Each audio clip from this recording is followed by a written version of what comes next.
Hello, let's look at problem 36 on page 147 of the textbook. A box slides down a 30-degree ramp with an acceleration of 1.20 meters per second squared. Determine the coefficient of kinetic friction between the box and the ramp. Okay, I think we can do this one.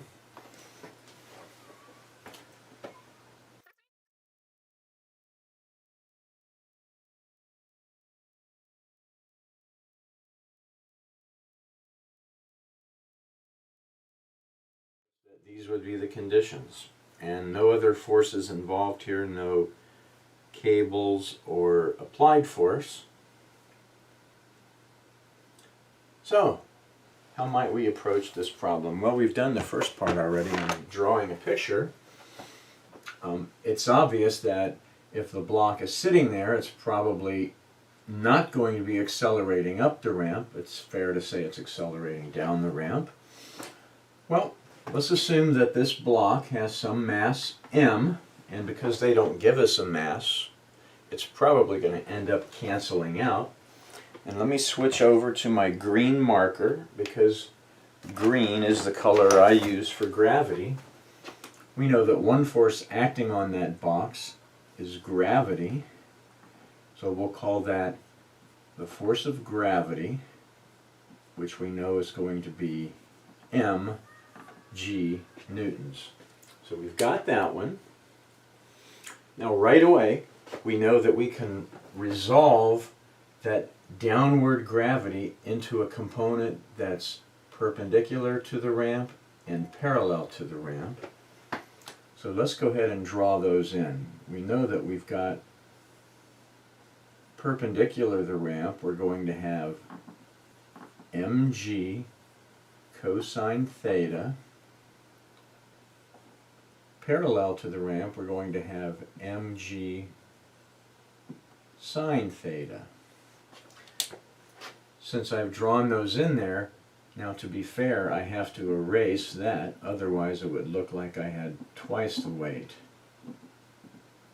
Again, we don't know what m is, but I assume it will cancel out in the end, or become insignificant in some other way.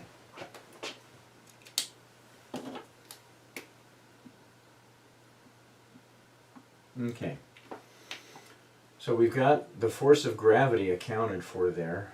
We know there's going to be a normal force of the ramp pushing up on the box, and because the ramp is not accelerating up nor down, we know that that normal force up has to be the same as that, mg cosine theta. So I'll draw that, and I will just say the normal force equals mg cosine theta. It's getting a little sloppy here, I apologize for that. And what other forces are acting on the box? Well, we've got friction. If the box is sliding down the ramp, which it is, friction will be holding the box back or pushing up, so we will just call that the force of friction for now. But we do know, thinking ahead a little, that's going to be a kinetic frictional force because the box is moving. So now what? Well, let's do a free body diagram. If we do a free body diagram of that box, we know we've got mg sine theta, the component of gravity down the ramp. We've got mg cosine theta and mg cosine theta, so that's kind of a wash.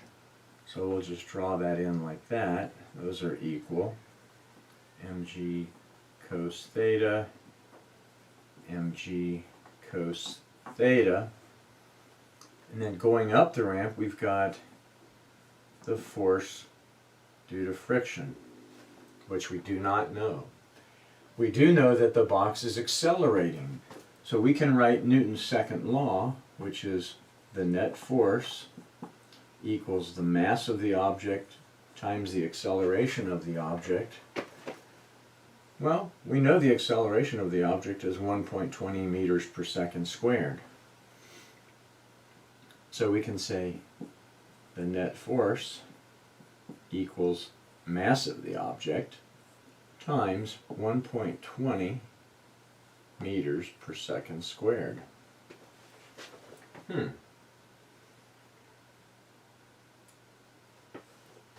know that the net force is going to be mg sine theta minus this frictional force. So we can also write the net force as mg sine theta minus our frictional force. Now we've got two expressions here for F net, that one and that one, so we can equate them to each other. And we'll just write it as mass times 1.20 meters per second squared equals mg sine theta minus force of friction.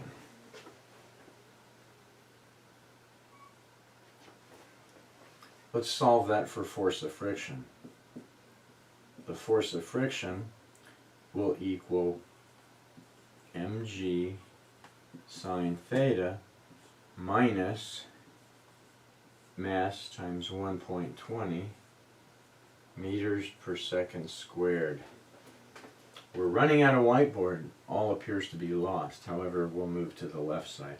The force of friction, this force right here, is mg sine theta minus the mass times 1.20.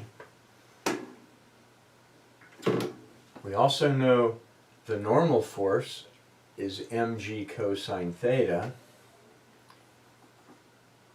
and the coefficient of kinetic friction is defined as the frictional force divided by the normal force. Remember, mu sub k is what we're looking for. Well, we've got an equation here for it.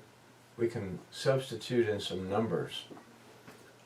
Frictional force, well, we know that is mg sine theta minus m times that acceleration, 1.20 meters per second squared, divided by the normal force, which is mg cosine theta, mg cosine theta, and sure enough, here we are at a point where some things cancel.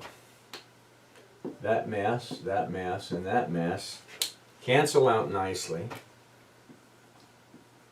Kinetic coefficient of friction is g sine theta minus 1.20 meters per second squared, all divided by g cosine theta.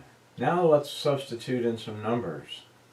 Coefficient of kinetic friction is 9.81 meters per second squared times the sine of 30 degrees, which is 1/2, minus 1.20 meters per second squared, all of that divided by g cosine theta.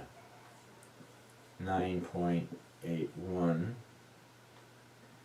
meters per second squared times the cosine of theta. We'll just leave it as cosine of 30 degrees because I forget off the top of my head what that evaluates to. We'll get our calculator.